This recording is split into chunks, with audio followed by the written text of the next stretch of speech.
Welcome, everybody. Thanks for being here on this hot summer day.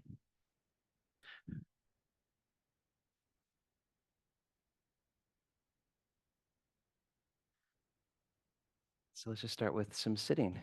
Yeah.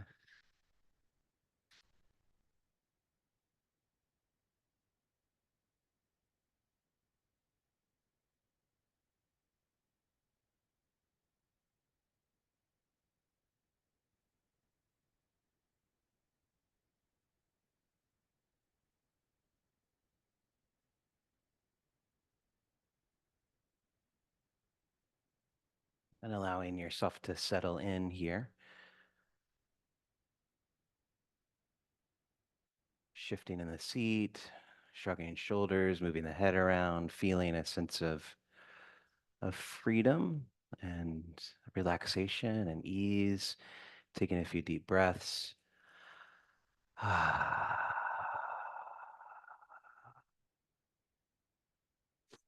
Hmm.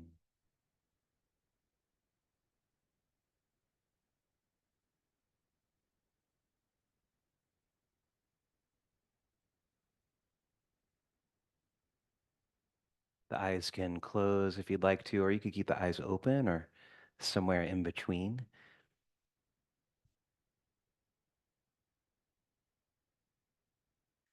And simply scan the body. Notice what's here, how the body feels, any places of tension, any places of holding.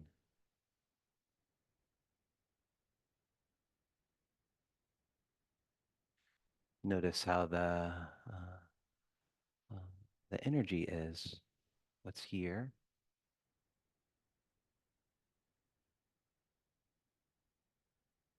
Momentum from the day, it can still be there, like a train that puts the brakes on, takes a little bit of time to stop.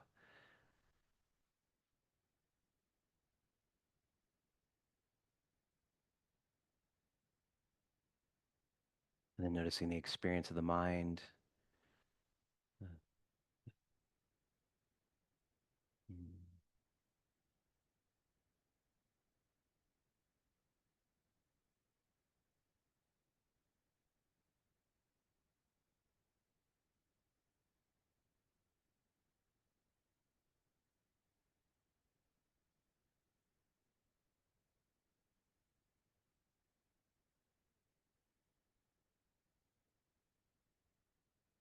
yeah, just draw attention to all the places you're in contact with.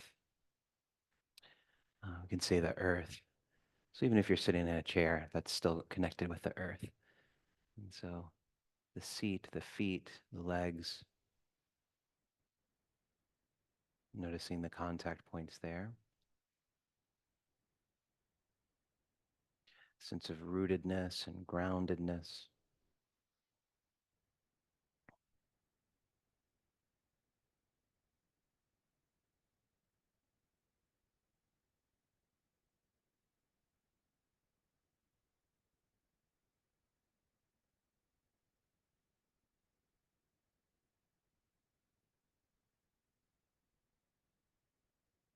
Almost as if you have roots growing deeply into the earth. So the connection, the downward and outward movement.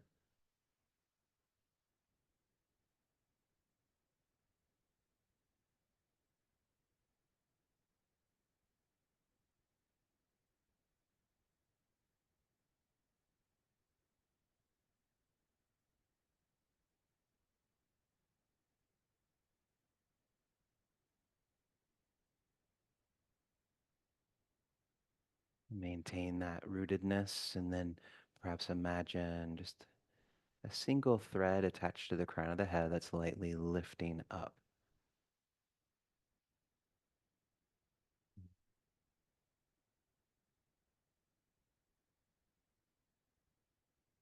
The upper half of the body lifts, floats.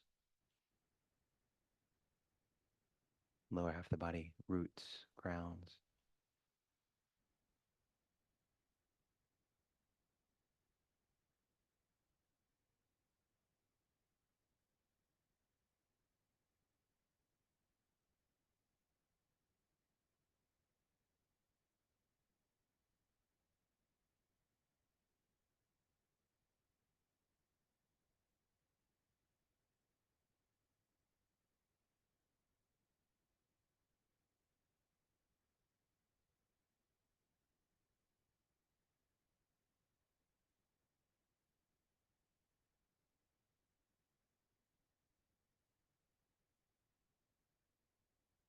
And see if you can allow the attention to take up residence in the entirety of the body. Usually allowing the attention to draw down and perhaps placing it centered on the heart.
Notice any contraction in the body or the mind or around a particular stream of thinking or a thought.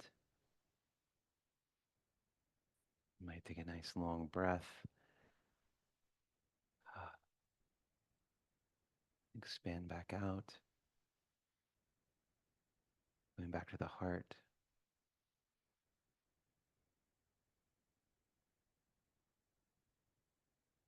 Being aware of the whole body. Breathing the whole body.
Now perhaps you bring just a sense of kindness to the heart,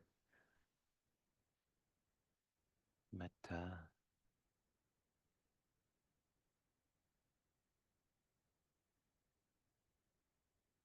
a kindness that accepts all that arises in the body and mind.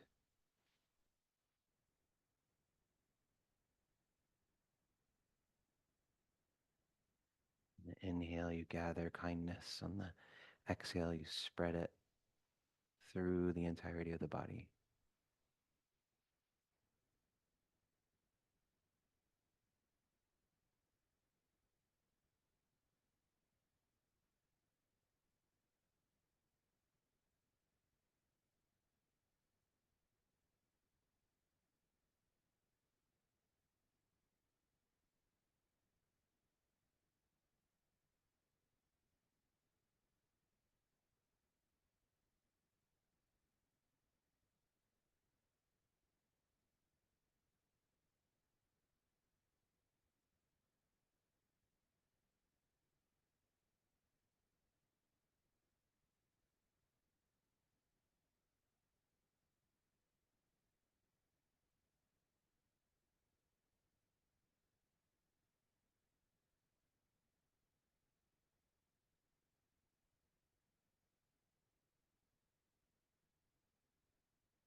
Kindness intermingling with any resistance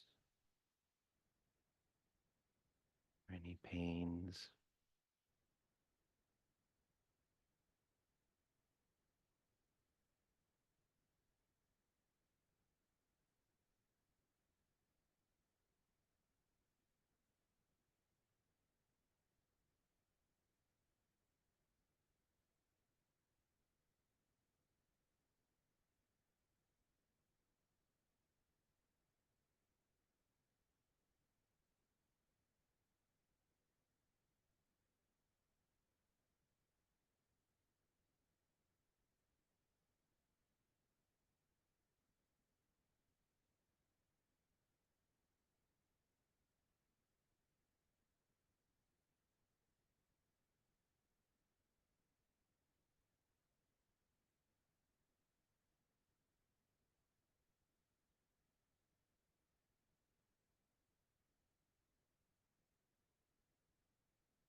Perhaps that kindness begins to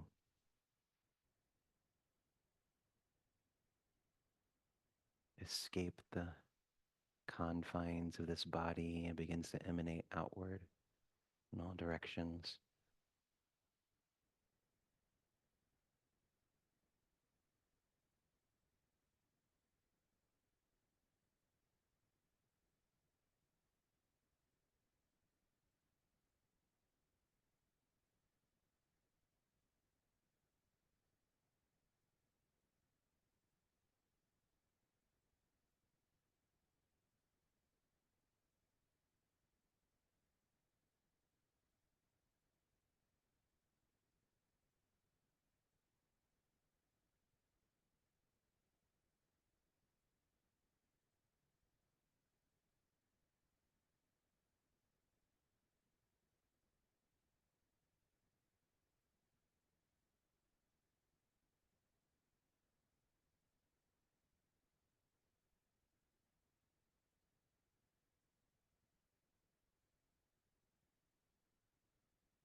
Ding,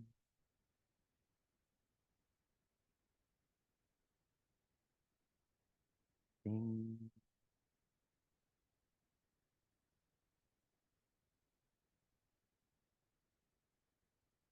ding.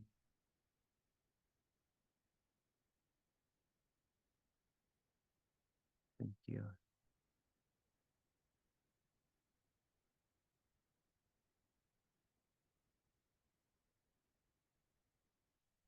All right. So it's 6:32. So we'll take 5 minutes. So, all right. I'm the late one. Sorry about that.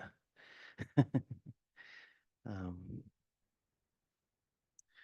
at the beginning, I forgot to say, my name's Adam Stonebraker, and I'm the guiding teacher here. And you're at Mountain Stream Meditation, more for the Zoomers for than all of you all. I'm sure know where you are, right? Um, hopefully.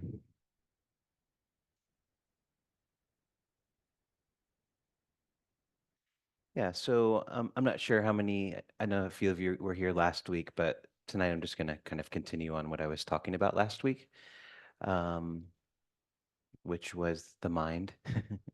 But I'll do a little bit of a review.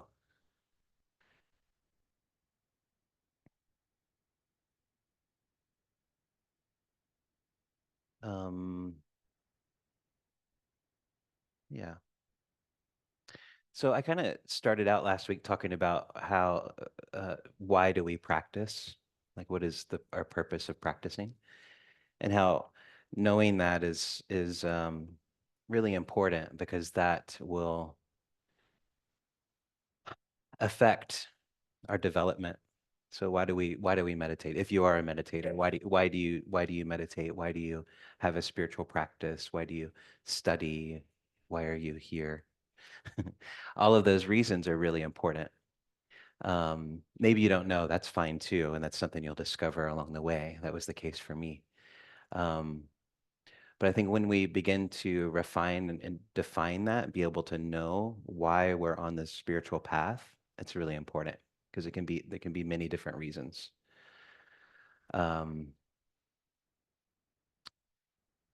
uh, I was a yoga teacher for many years, and uh, that's how I made a living. I traveled around and taught trainings and things, and I feel like I'm always kind of bashing yoga culture, but it gave me, I don't mean to, it just gave me a window into a lot of things because yoga is very popular. And there are many reasons that people would come to yoga, usually for fitness. That's usually what brought them in.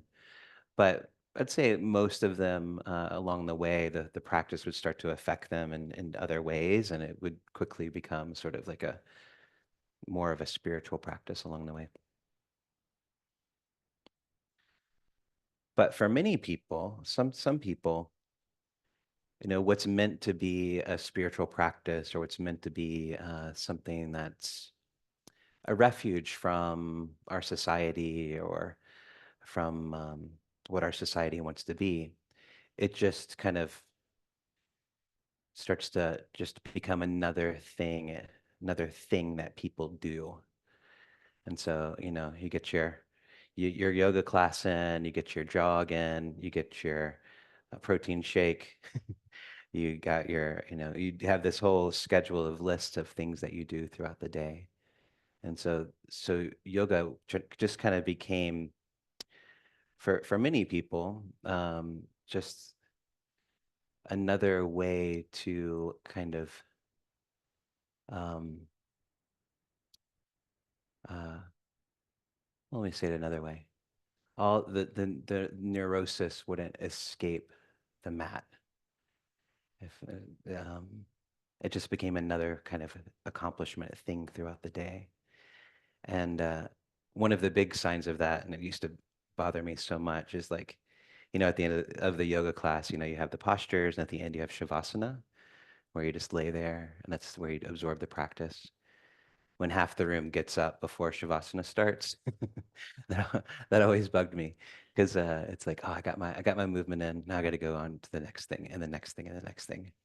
And so somebody last week mentioned spiritual materialism. So it can kind of just become this other material thing, this collection that we start to do. And so really understanding why we do what we do. And I also, well, just to get back, because that intention can either empower our practice or it can inhibit our practice. Yeah. And so really defining that is very important. And then I talked about, as far as the Buddhist path goes, what you see are kind of two sort of areas, deciding, you know, what you want out of the practice.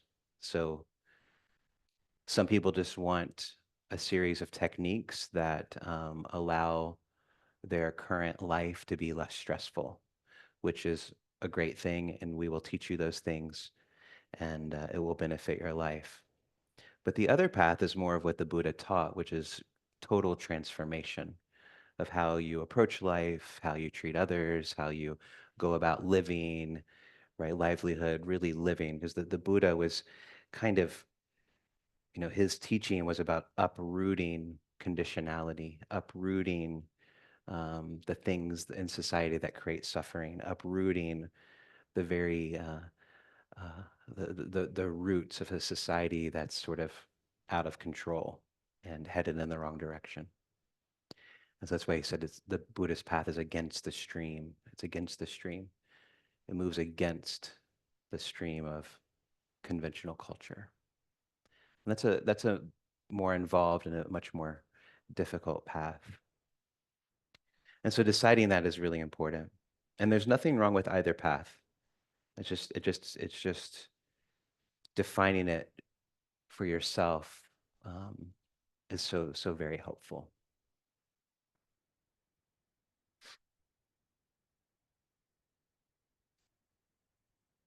And so I talked about the Buddhist path as being one of liberation, and then we can ask, what liberated from what? What are we being liberated from? And this liberation, or being liberated from what confines us, what defines us, what we allow to define us. Yeah. And these are all creations of the mind, because really the mind is limitless. Um, there's nothing actually confining us, but through, a life of conditionality and living in the society and culture, and um, we begin to limit ourselves. And so we're being liberated from that and really realizing our own potential for awakening. And the Buddha was very clear about, the awakening he had, the enlightenment he had was available for all of us. It wasn't just his, it's all of ours. We're all from the same nature. Yeah, and so then I went on to talk about different types of mind, how mind is talked about in the suttas. Um, Many words are translated as mind in the suttas, and the most primary one is chitta. And so chitta is the heart and the mind. It's kind of like our mental experience, our mental emotional experience. Um, it's kind of like the overall state of our consciousness. Yeah. And this is created by what we call manas. Manas is the aspect of mind that involves thinking or reasoning or conceptualization, patterning, what we choose to do, the things we choose to do that create this condition or the conditionality of the chitta. Yeah. So the mentality, the mental quality, the mental emotional quality is the chitta, and then the manas is what creates the patterning. And so what we choose to do, we become. This is a very important principle. What we how we choose to act, the activities we choose to participate in, how we treat others, it creates the mind. Yeah. So we're constantly in this state of creation or conditioning the mind and conditioning our experience. Yeah.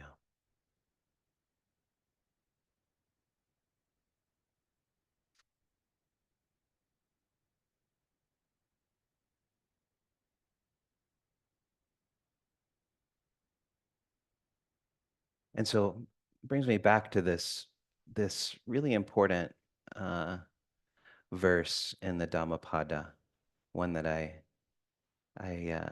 really love. And it's the very first one. It's the very first two lines of the Dhammapada, which I think is significant. And I read it last week. I want to read it again now. And so it says, all experience is preceded by mind, led by mind, made by mind. Speaker act with a corrupted mind, and suffering follows, as the wagon wheel follows the hoof of the ox. All experience is preceded by mind, led by mind, made by mind. Speaker act with a peaceful mind, and happiness follows, like a never departing shadow. And so mind is leading us. So, and Buddha's basically saying here that the mind creates our reality, right? The quality of our mind creates our reality. The quality of the chitta creates the reality. And the chitta, that reality, uh, we can change. Yeah, we can change. And so I find this statement very profound and very empowering, but also kind of a little scary. It's a little scary too, because every choice that we make, everything we decide to do, will condition the next moment always. And this is what karma is. This is what karma is. And so what this means, according to the Buddha, is that we can change the way we think. We can change outcomes. That intention and thought and belief are are causative. Yeah, they cause things to unfold. That how we think about things shapes them through our actions in response to them. And I think that's really important. And so the way we think, the way we approach the world, the way we see uh, doesn't affect the thing in and of itself, but it changes our relationship with that thing. Um, and so one of the things I talked about last week is there's multiple ways of seeing any situation.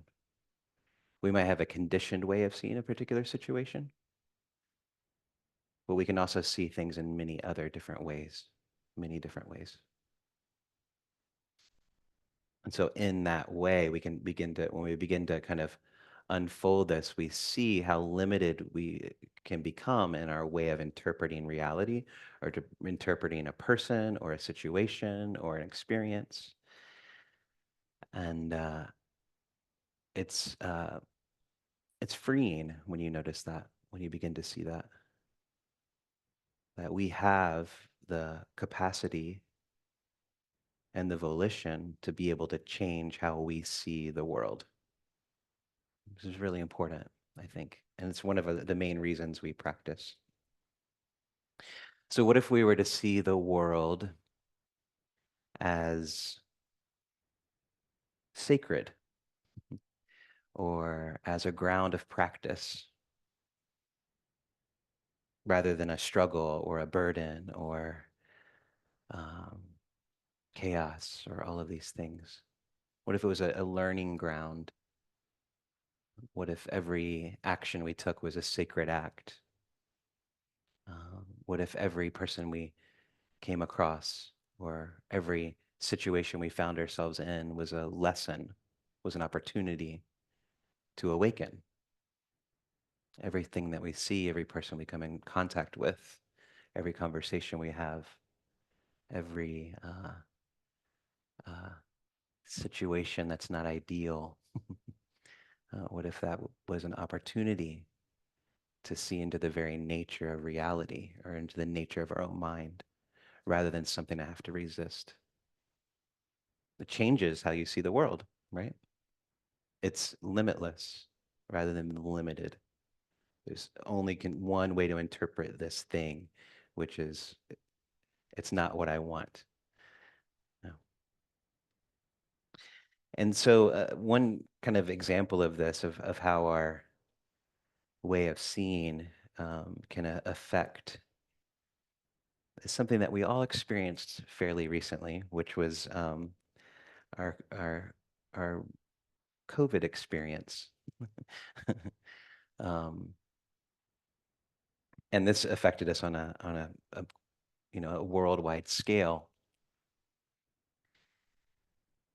And so when uh, the isolation happened, when we all had to go inside, I'm not talking about whether you agree with that or not. That part doesn't matter. But just if you could remember the words that were used for it: lockdown, isolation, shut in, locked up. Like those words aren't conducive for like happiness or or like something that you would want to do. Um, they're like prison terms, like confined. Like you have to go in your house and lock your door and be in there for, how at first it was 2 weeks. I don't know if you remember that. Um, and so that's creating these conditions. That was one way to see it, of like something that wasn't very pleasant. Who wants to be locked in or locked up or locked down? Like that's not very nice. No, there's something that's true about that for sure. But it only emphasizes one aspect of that whole experience. It's a view. It's one way of seeing it, right? But what if other aspects were uh, emphasized? What if what if it was framed as compassion for one another? What if I put on my mask because I care about others? I had some friends in Italy who they were, I was talking to them, I can't remember when or what the situation was, and they were like, we're all enthusiastic. We want to put on the masks. Like we want to do that because we don't want anybody to suffer around us. I was like, wow, what a interesting perspective. That was different than what I had been hearing. So what about compassion for each other or collective care or spending time at home or retreat? Retreat. That's how I thought of it as a meditator. How much different that would have colored the whole experience. What if it was framed as like this way of caring for one another rather than you have to go lock yourself in your house? Again, I'm not talking about whether it was the right policy or anything, but it could, you can see probably now, like if it was framed a little bit differently, how different that experience can be. And that's just a very simple way of seeing it. But we do this all the time. We can confine particular experiences to one way of looking, to one way of seeing, to one interpretation all the time. And we get caught in these patterns. And so when the same things or similar things happen over and over and over again, we have one particular way of seeing it. And then uh, we don't see that there's other options. There's always another option.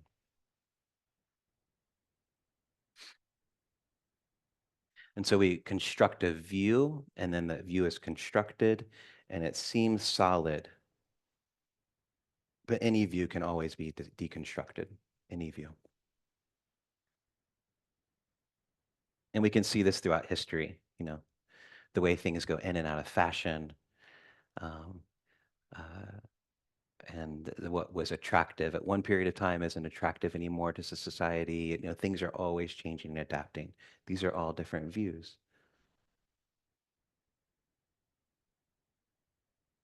I remember like as a kid, like just deciding to like something. Like uh, my family was really into sports, but I grew up in a town that didn't have any professional sports. So you just kind of decided who you would like, and then you became really loyal to it. And that's it's interesting to look back on that. It's like I have no reason to like, maybe you like the mascot or the color or something like that, but then you become loyal to it. But it's something that you decide on,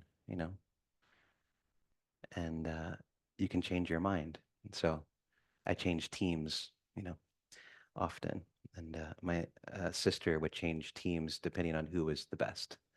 And so they were very loyal to one team one year, or one season, and another team the next season, another team the next season, and passionately loyal, like passionately loyal. If they lost a game, it was like, ah, they'd be, she'd be depressed for a week. And that's a decision that's made. It's a view. That's one thing. And these things are always happening. We're doing this all the time. Some are really deeply rooted in us. Some aren't so deeply rooted. And so these constructions are all through the mind, these ways of thinking, these patterns, these limitations, these confinements. And so the Buddha called these constructions sankharas. Sankharas are these constructed, it's not just the construction, but it's also the act of constructing a particular opinion or a particular belief or a way of looking or a way of viewing or a way of seeing. And they seem so solid. Uh, but that's why we meditate, to kind of begin to poke holes in these things that are seemingly solid. And that's really what our practice is all about, to begin to understand how free we are, to begin to see that awakening and is right here, right now. It's not out there somewhere else. And it's not a construction, it's who we are at our essence.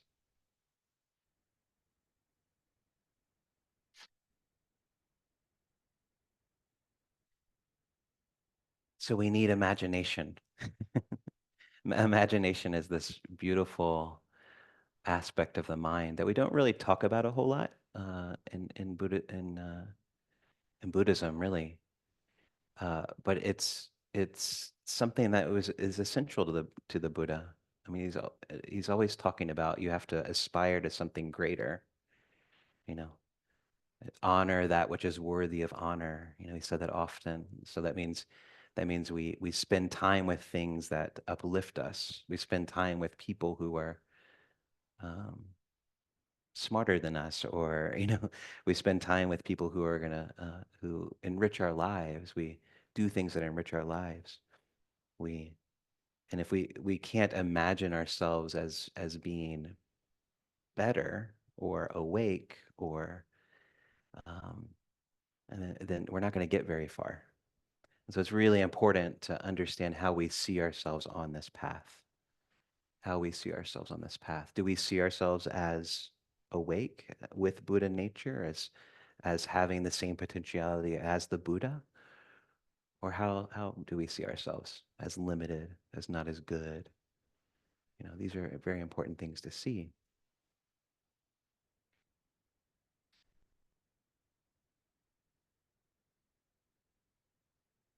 And so imagination, it allows for a deeper understanding. And so we must be able to imagine something to become it. Yeah, it's very powerful, very powerful. Um, and it just kind of occurred to me today that, we have no problem imagining worst case scenarios. We do that all the time. We're always imagining, like, we're always bringing ourselves stress by imagining, like, how bad things could be. Um, we do it all the time. It's kind of programmed into our brain just from evolutionarily, like, you kind of had to be in, thinking constantly about worst case scenarios for survival. But we don't really have to do that anymore. And we do it all the time. Like we worry, we get stressed out. This is the mind imagining things. But how often do we imagine the best case scenario? Best case scenario isn't even like a phrase that you ever hear. You hear worst case scenario, like that's very familiar. But what about best case scenario? And so we have to imagine, what if we spent time thinking about the best case scenario, how things could be, you know, how this life could be, how good something could turn out. I think it's probably healthy to think of both, because if we're too focused on how things could be and we're too attached to it, then disappointment could be really devastating. And so there's something safe about imagining the worst case scenario because the only way to go is up. You know? So I think both are good. But as I was saying, imagination, belief, how we see ourselves, they're causative. Yeah, we can begin to create the conditions for something higher by just through imagining it, just through aspiring to it.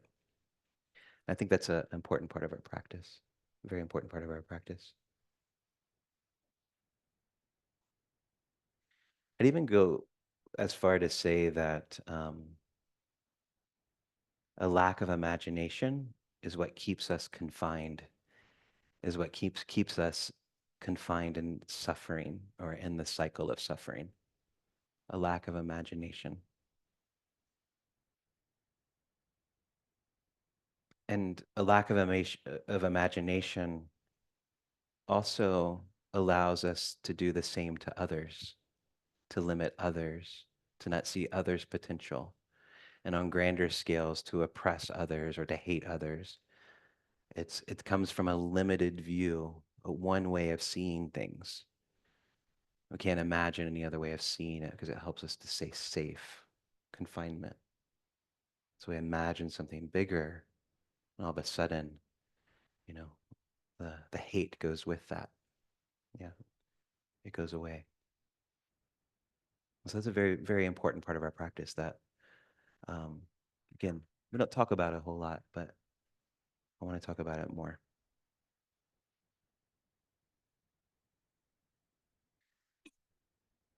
So one of the ways that the Buddha described the mind, it described it as luminous. I really love this, luminous. But what kind of keeps the, the luminosity from being fully there are what are called the kleshas, or these mental afflictions. And they're all rooted in greed, hatred, and delusion, these three poisons. I don't see one in here, but in the hallway, there's a tanka with the wheel of life. You see that? And in the middle, there's always greed, hatred, and delusion. It's a pig, a rooster, and a snake. That's what they're representing. Um, but they're all different aspects of the ego. Yeah, or separation, this denial of interdependence. So greed, with greed we hoard and we keep things away from others. So there's this independence or this separation that happens. Yeah. With hatred, we other people. We other them. We keep them away. We create separation. So that protects this ego. Yeah. And with delusion, we think that we're separate from everybody else. So that's a deluded view. And so these afflictions kind of cloud the natural luminosity of the mind. Yeah. So they distort the perception of reality. And the goal of our practice is really it's a purification. So we're looking to purify the mind and recognize these afflictions through our practice, through through uh, through the ethical conduct, through wisdom, and through meditation. Um, but yeah, the mind is luminous, and so that means the mind is pure, it's radiant in its natural state, and uh, and it becomes clouded by temporary impurities. And so this whole process again is a purification. It's a cleansing of whatever keeps us confined. Yeah, and that's what the afflictions do. They keep us confined, protected, this delusion of safety, yeah, away from others. Yeah. And so in order to realize the connectedness of all things, we have to imagine it first, right? We have to hear about it first. We have to look into it. We have to practice it, and then it becomes real. This is from the Buddha, from the Anguttara Nikaya, one of the collections of suttas. It says, luminous practitioners is the mind, and it is freed from incoming defilements.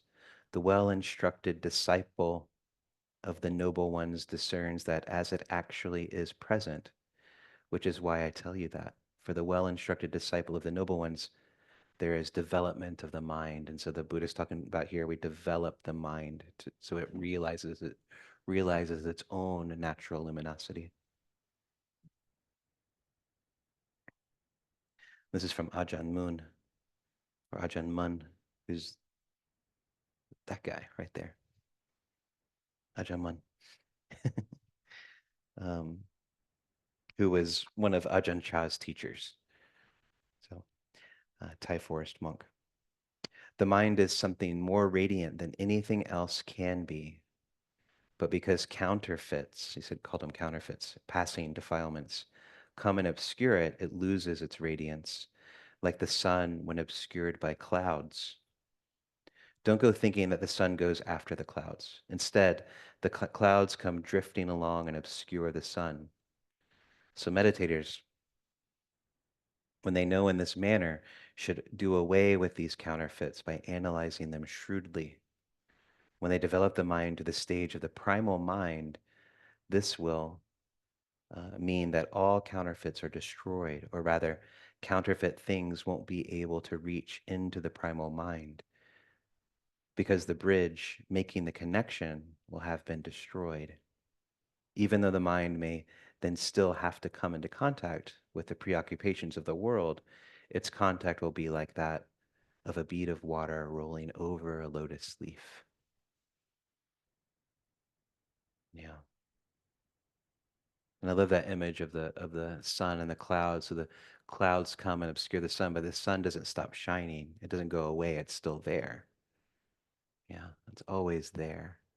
And so just that knowing that the luminous mind is there, you know, imagine it to be there. Imagination doesn't mean it's not real. Imagination just means we have to look beyond the perceived reality. Yeah. And so this confidence, or sada is the Pali word sada.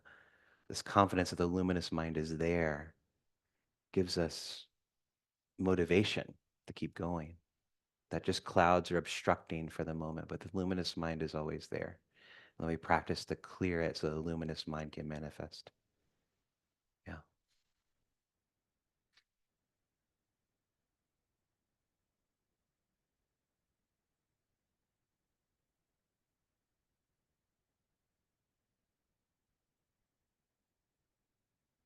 And so I think this is really great.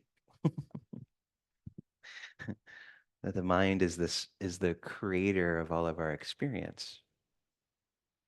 And suffering is like the indicator that something's off.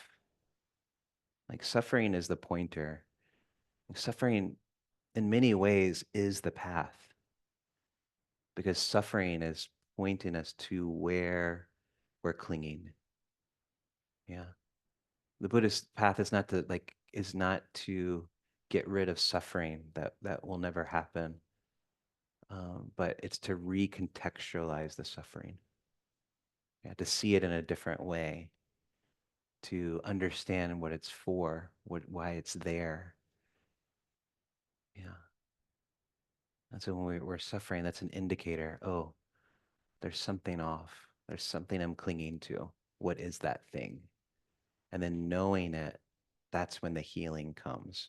Doesn't mean the pain leaves, doesn't mean the suffering goes, but it's recontextualized and it lessens because we understand it. It's in the not knowing or the unwillingness to investigate where the pain really manifests. Yeah. And so we stay with the suffering. We see the wisdom of the suffering and we look into it very closely. And then we learn to see in different ways. Yeah.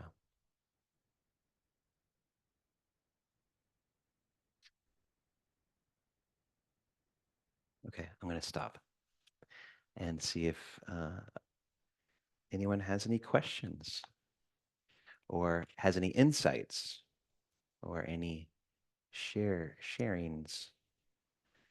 So, oh, okay. So Ella has the mic, and she will bring it to you. I think Douglas had his hand up first. Excuse me.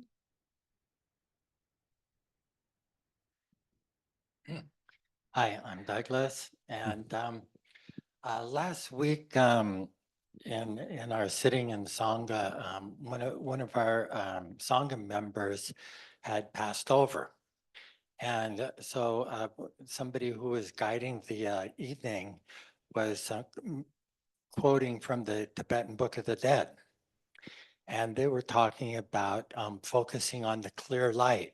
Hmm. And tonight you're pointing to this luminous mind. And in these references and trying to, come to some understanding in my meditation practice, um, uh, especially when my eyes are closed, um, and I and I'm considering that maybe there's some focus towards a light Hmm. within the spaciousness of my experience. Um, is that part of the practice to focus and to embody that light? Hmm. It could be.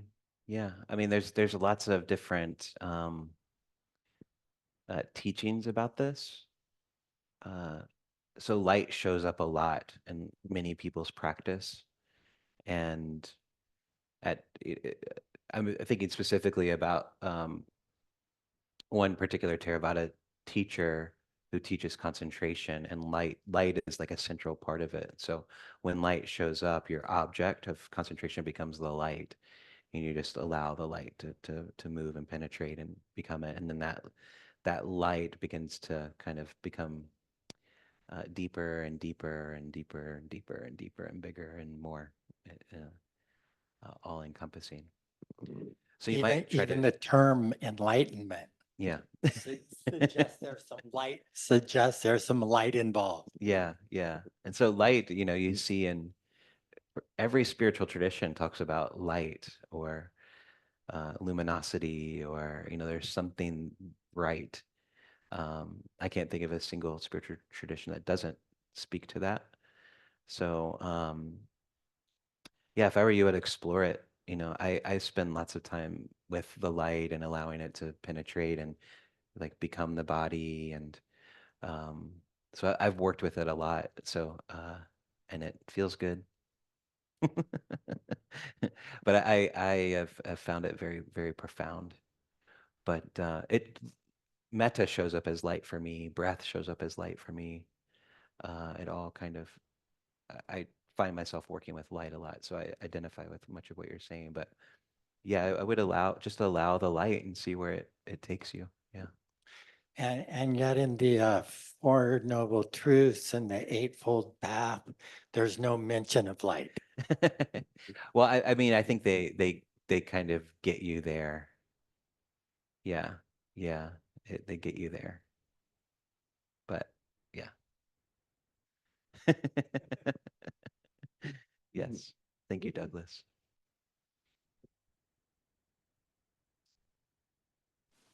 Hi, I'm Priscilla.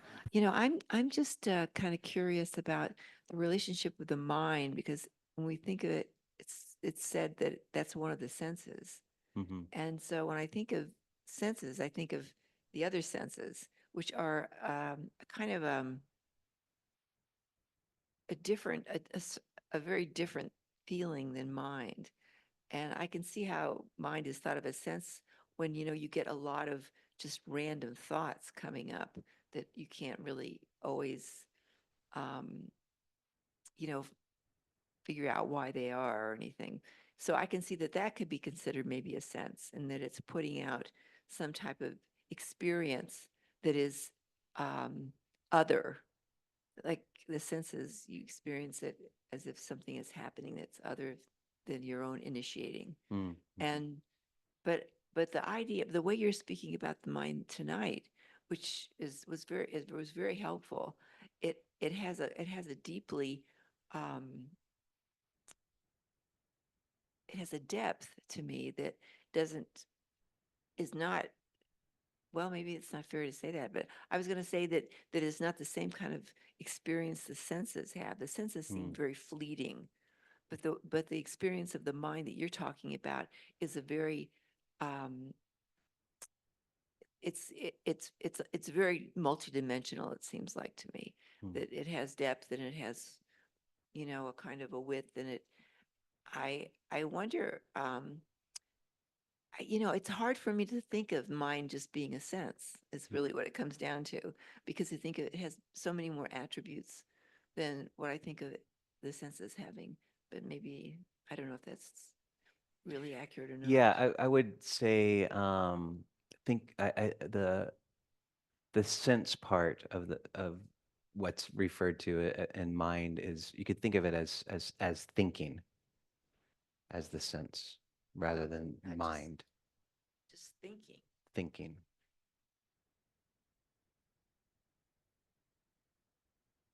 So As the as thoughts, like thoughts. so that's in like in meditation when thoughts come up and they can keep going without, in other words, without developing the thought.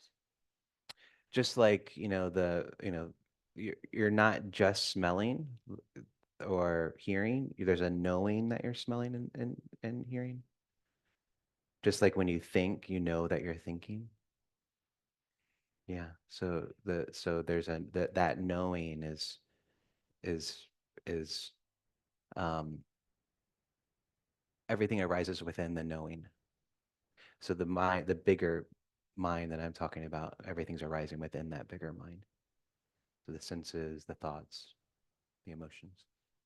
So the sense part that I think is referred to as like the sixth sense is just the arisings of the mind, the phenomena of the mind, the thinking. So that would encompass all the arisings of the mind, because it feels as though the mind has a lot of levels to it. I mean, in terms of there's this, you know, the kind of the sporadic thought that just comes in and out, and then there's a kind of an intuitive mind, you know, that seems to come from it. Like when you talk about the clearing, you Hmm. know, that comes out of that experience. So the experience seems to be much more developed in terms of the knowing or the awareness. So, but there's no differentiation. I mean, it's still all considered senses, because I think so, it's in the because it knowing, manifests as thought, so it's within the knowing. and that's what gives it that, you know, that category. Yeah, and so all the senses interact with mind, with thinking, but yeah, they're all contained within something that's within the knowing. I see. Okay. Yeah, and so that's where mindfulness practice is so important because we start to differentiate that. So we start to identify more with the knowing than with the arisings within the knowing. And so we tend to just pay attention to the phenomena of the mind, the things that we see and hear and feel and touch.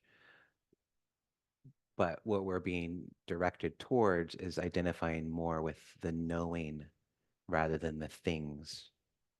That makes sense. Yes. So with this bigger space, we step back into that and we notice the arisings. They don't affect us as much because the knowing isn't affected by the smelling and the hearing and the tasting and the touching and the thoughts and the memories and all of these things. The knowing isn't affected. So that's what we're identifying with because that's who we are. Because all those other things don't really, we don't control them. We don't, they're not us. So it's really about the arising, it being a part of the senses and the way the other senses arise. It arises in that sense. Yeah, you're I right. see. The I thoughts as see. they arise.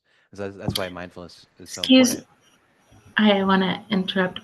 Priscilla, you cut out, so we didn't hear that last part of your question. What I just said, is that what you mean? What I just said? Is the green light on? Yeah, it is on. Okay. Okay, what I just said, there. Robin, I just was talking about that it's really about the arising that gives it the sense of the, the category of sense. That I was starting to understand this better. Yeah, yeah. The phenomena, the rising and falling, the Yeah. impermanence. Yeah. So all but the ri- all that differentiation is what we're doing in mindfulness is like kind of teasing apart being mindful and what we're mindful of. So the knowing from what is known. Yeah. So most of us are just kind of trapped in the phenomena. yes. Yeah. And then we take a step back and then we can see the phenomena arising within something bigger than the actual things. There's a field of experience within which all things arise and fall. Thoughts, memories, smells, tastes, sounds. And we're part of that arising, actually. We are. You're getting this whole body is an impermanent arising. But we'll go there somewhere at a Hey, different time. Adam, Yes. We'll go to quick Zoom now. question. Oh, Hi, it's Marie. I just have a one quick oh, there you question are. and Yeah. hi. Um, it's interesting about the sixth sense as being referred to as mind or thoughts. In Western culture, how, sorry about my dogs in the background. We refer to the sixth sense, my understanding is kind of like an intuitive awareness. Does the Buddhist tradition consider that as one No, of, no. okay, interesting, because it's like find I find that as like, especially being a mother and just as life has continued, how much I've relied on this intuitive sense for direction, guidance, but it's subtle, kind of to me, kind of like how, mind can have subtle things to it or so I was just curious if they have any say on the intuitive sense or if they consider it a sense. Yeah, it would just be considered an activity of the mind. Mm. And then the other, I appreciate how, your perspective pointing out, like, if we considered everything sacred and the compassion around COVID, that was beautiful. And I often, again, as a mother, my sons were great teachers for me to like soul search and try to provide. And I remember when listening to things and saying, it's for whatever reason, and I think in neuroscience they refer to it as the amygdala, that it's so easy to default to fear or questioning or suspicious or negative. And I would tell my sons, I said, your hardest practice or practice in itself is to see the beauty in things, and to see, like, don't forget, half full versus half empty.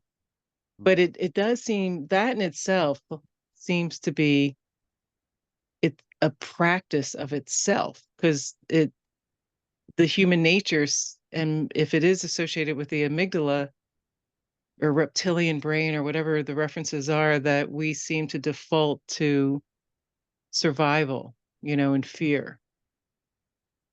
Yeah, I mean, this it's helpful to just understand that as a product of biology and evolution because for 95% of human history, we've had to rely on um, our negativity bias for survival. So it doesn't just go away. And so rather than being, looking out for the dangers of the tiger or all these things that want to eat us or hurt us or whatever, every little thing kind of triggers that response. So anything that threatens us in any way kind of triggers that response, and it can be a very, very minor thing. And so we're always working with that, and that's a lot of what we work with. But it's helpful to just kind of understand that evolutionary impulse and where it comes from and why it's there. And um, yeah, yeah, yeah. Thanks for bringing that up. All right, Thank we're you. right. Yeah, thank you. We're right at 7:30, so I'm willing to stick around and answer more questions, but I feel like I need to kind of close this up for those who need to leave. Is that okay? Okay. Um, so if you have any questions, you can always send me the questions, or we can talk about it afterwards. I would love to do that. But just a few announcements, and then I'll close. Meta. Already did a little bit of meta, but just finding the body again. Breathe.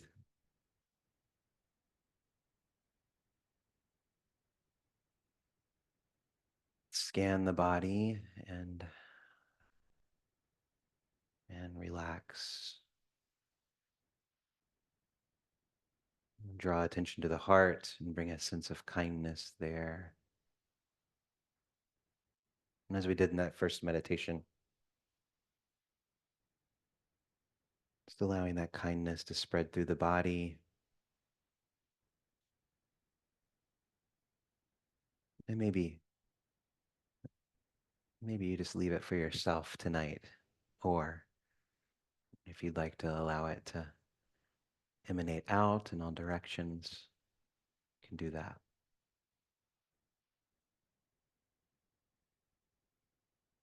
It's never selfish to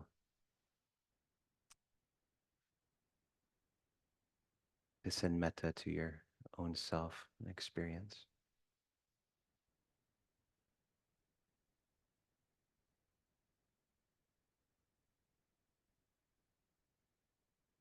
Whatever benefit comes from our practice tonight, we offer it to all beings. May all beings be free from suffering and the conditions of suffering.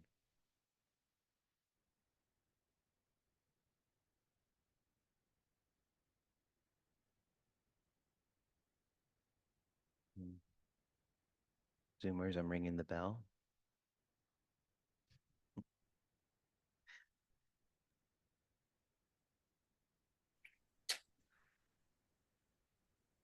Thank you all so much for being here tonight and for your sharing and your questions and for just your presence. Mm.